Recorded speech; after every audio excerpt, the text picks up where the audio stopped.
Alors j'avais une prochaine question, Gabrielle, sur comment cultiver l'amour pour les autres malgré leur situation, notamment par exemple les personnes qui polluent la planète, qui par exemple, je dis ça par exemple pour certaines personnes qui peuvent avoir du mal, par exemple avec des pays pauvres, avec par exemple pour aller dans les pays pauvres, avec des personnes malades,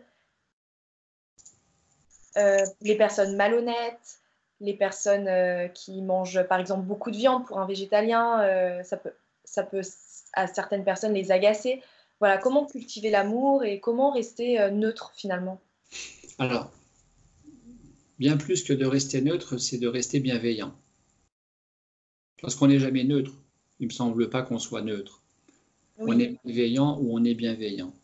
Donc, comment cultiver l'amour envers la différence, c'est envers ça. quelqu'un qui ne fait pas comme nous? Eh bien, c'est d'accepter cette différence, accepter que l'autre ne soit pas comme nous. C'est, je dirais, s'accepter et s'aimer.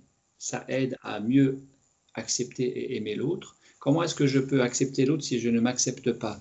Comment est-ce que je peux aimer l'autre dans cette différence si je ne m'aime pas? Alors oui, je pourrais aimer l'autre, mais ça va s'appeler la dépendance, la fusion, l'amour conditionnel, hein, de projeter des choses de soi sur l'autre, d'être en attente envers l'autre parce que je ne suis pas nourri par moi-même.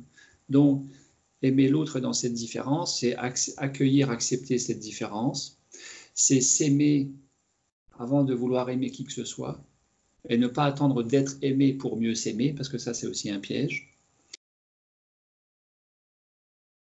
Oui.